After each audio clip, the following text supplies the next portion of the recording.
गुरुदेव, दुर्गा सप्तशती में लिखा है कि जो माँ दुर्गा जी को अपना सर्वस्व अर्पण कर दें उसको तो शरणागति मिलती है। माँ ने जितनी समझ, जितनी सामर्थ्य, जितनी शक्ति दी, मैंने अपना सर्वस्व अर्पण कर दिया। महाराज जी, कुछ तो कारण है कि इतना होने पर भी पूर्ण शरणागति नहीं हो रही। कृपया मेरे मन की इस दुविधा को। अभी आपने समर्पण किया, आपको याद है इसलिए आपने समर्पण नहीं किया। ये अहम स्मृति है ना, अहंकार विमूढ़ आत्मा करता हमें मन्नते, मैंने ऐसा किया, क्या समर्पण किया? कुछ नहीं। आपको याद कहाँ है? जब आपको याद ना हो इस बात का, मेरा कुछ है तो माँ का है, तो आपका क्या बनना है? फिर आप भी तो माँ के हैं, तो आप भी माँ स्वरूप ही हो जाएंगे। देवी प्रपन्नार्थ हरे प्रसीद प्रसीद मातर जगतो खिलस्य प्रसीद विश्वेश्वरी पाहि विश्वम तुमीश्वरी देवी चरा चरस्य, तो तुम भी तो वही हो। मातृ शक्ति तुम में भी तो विराजमान है। वो शक्ति नहीं आई, वो चैतन्यता नहीं आई, तो समर्पण नहीं हुआ ना। हम आज सत्संग में कह रहे थे, अगर ध्यान से सुना हो, कि बिजली का बोर्ड सही है, प्लग भी लगा हुआ है, स्विच भी सही है, बल्ब भी सही है, और ऑन करने से जला क्यों नहीं?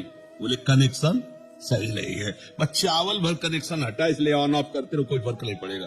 और थोड़ा और कनेक्शन सही हो जाए, एक बार में जल जाएगा? नहीं जल जाएगा। हमारा कनेक्शन सही नहीं है, हमारा चिंतन सही नहीं है, हमारा समर्पण सही नहीं है। अभी अहम बकाया रह गया है। तन वांग मनोभीर अमलई सोहम तवै वाप्सिता, शरीर मन वाणी और अमलई निर्विकार भाव से मैं स्वयं प्रभु के चरणों में शरण, तो शरणागति पक्की। फिर निर्भय, निसंकोच, आनंद में आप बेपरवाह मस्त हो जाएंगे। वही, चाहे माँ को चाहे पिता को, वही है, वही है पिता। तुम्हें वो माता च पिता तुम्हें वो बंधुश्च सखा तुम्हें, तुम्हें विद्या द्रोणन तुम्हें, वही हरि माँ बने हैं, वही माँ हरि बने है, कोई अंतर नहीं। वही कृष्ण काली है, वही काली ही कृष्ण है, कोई और एक ही तत्व है, दूसरा तो है नहीं। तो जब हम उसकी शरण में हो जाएंगे तो हमारे अंदर ये सब लक्षण जागृत हो जाएंगे। अभी हमारा समर्पण, हमारा चिंतन कहीं ना कहीं विपरीत है, उसको आपको ढूंढना पड़ेगा, उसको आपको ढूंढना पड़ेगा। देव की कृपा के बिना। हाँ, तो आप नाम जप करो, उसी नाम में आपको दिखाई देने लगेगा आपसे क्या त्रुटि हो रही है। हाँ, आप नाम जप करो, जो आपको प्रिय लग रहा हो, जो आप जप रहे हो, और एकाकार जपो। जैसे मान लो माँ, हम कह रहे मान लो माँ, तो हमारे सामने माँ लिखा है, तो माँ माँ, उसी के बीच में आ जाएगी जो गलती आपकी है, जो आपकी त्रुटि है, वो साधक के सामने आ जाती कि बार बार जलन होगा और ये होगा, ये गलती है, कैसे छूटे, बस जान लेना वो गलती आ जाएगी। पूरा का पूरा अंतःकरण की छानबीन भजन के समय होती है। जब हम एकाग्रता पूर्वक भजन करते तो हमारी सबसे ज्यादा जितनी गंदगी होती है, जो वही सामने आती है, वही हमारे सामने आने लगे। एकदम ऐसा ही हो, क्योंकि अपने लोग चल रहे हैं, अपने लोग कोई प्रवचन थोड़ी कर रहे हैं, उसी मार्ग में चल रहे हैं, तो उसको देखा है, उसी कमियों को हम क्रमशः दूर करते हैं। धीरे धीरे एक एक बात पकड़ी, आज ये छोड़ा, फिर ये छोड़ा, फिर ये छोड़ा, और धीरे धीरे निरपेक्ष होते चले जा रहे हैं। नया संस्कार न बनने पावे, पुराने संस्कार निकल रहे हैं, और भजन हमारा एक तार चलेगा, तब ये पकड़ आएगी। ऐसे मनोरंजन वाला भजन नहीं काम करता, इसमें काम करता है एक तार भजन। तन्मयता पूर्वक देख भी रहे हैं, वही सुन रहे हैं, वही हम अंदर से जप रहे हैं। फिर उस समय सारी कमियां आ जाएंगी। आप में जो जो कमी है वो उस समय दिखाई देने लगेगी। ये कमी है, ये कमी है, ये कमी है। बस उन कमियों को अपने दिमाग में नोट करो और धीरे धीरे हटाओ, तो आप शरण में माँ के होते चले जाओगे। माँ को पुत्रो जायते कुछ इधर को माता न भवती, उन्होंने तो प्यार ही किया है। हमारी तरफ से जो कमी है उसको हम माँ के ज्ञान बल से, बुद्धि बल से दूर करते हैं, और माँ के करुणा में चरणों का आश्रय लेकर के माँ स्वरूप हो जाते हैं। चिद चिद लक्षणम, चेतन अचेतन वही तत्व है, उसी में लीन हो गए, तब हो गया।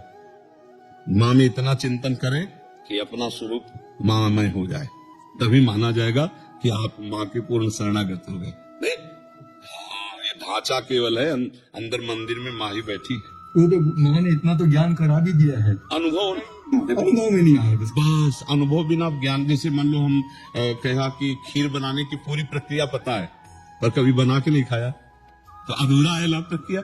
एक बार चक बना करके खाए तो ये बात अनुभव में आ जाए, तभी अनुभव गम में भजे जय संता। ज्ञान तो बहुत लोगों को है, लेकिन उसका अनुभव कहाँ है? अनुभव हो जाए तो जीवन मुक्त हो जाए, आनंदमय हो जाए।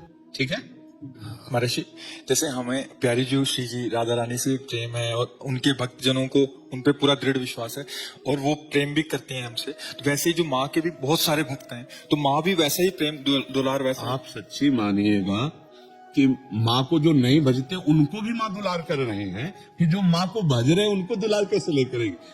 देखो ना, पूरी सृष्टि का पालन पोषण माँ के द्वारा ही तो हो रहा है। आद्या शक्ति त्रिगुणमयी माया माँ भगवती अम्बा ही तो पूरे जगत का पालन पोषण कर रही है। हरि की शक्ति से तो सब हो रहा है, तो शक्ति स्वरूपा यही तो है माँ, यही तो जगदम्बा है। तो हमें लगता है यदि हम प्यार से भजन करेंगे तो निश्चित यही सब हैं। आपसे सच्ची कहते हैं, आप सीता कहो, राधा कहो, दुर्गा कहो, काली कहो, अम्बा कहो, वो महाशक्ति है, वही सब परम तत्व है। 10-20 तत्व नहीं है, एक ही है। लीला में अलग अलग लीला है। कहीं माँ का शांत रूप है, गौरी शांत रूप, कहीं विकराल चामुंडा भद्रकाली विकराल, कहीं विकराल कहीं शांत, उन्हीं के सब रूप है। हम अगर प्यार से माँ को भजेंगे तो भगवत प्राप्ति भी हो जाएगी, ब्रह्म बोध भी हो जाएगा, जो चाहोगे वो हो जाएगा।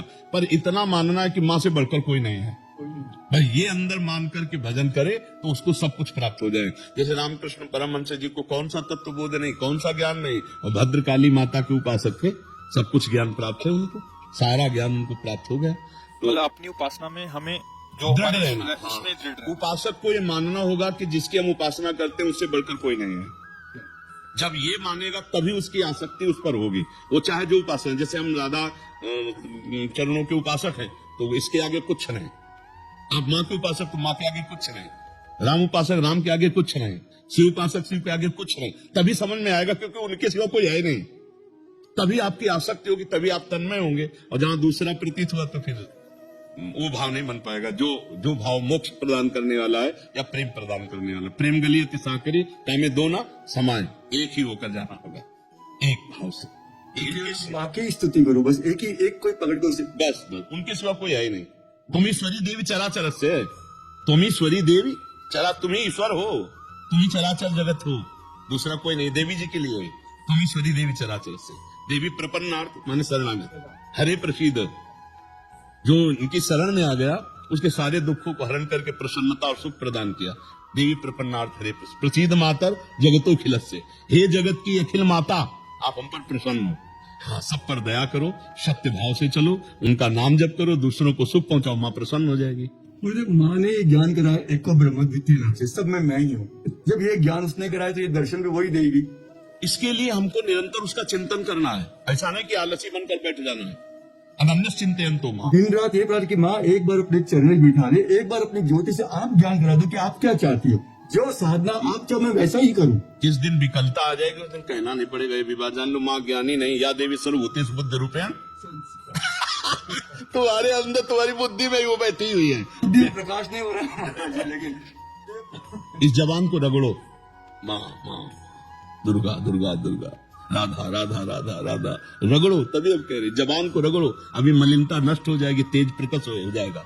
बिना भजन के कहने मात्र से बात नहीं बोलेगी, भजन करना पड़ेगा। बारी मथे घृत होए बरु सिकता ते बरु तेल, और बिनु हरि भजन न भवतरी या सिद्धांत। चाहे माँ को चाहे हरि को बातें कही है।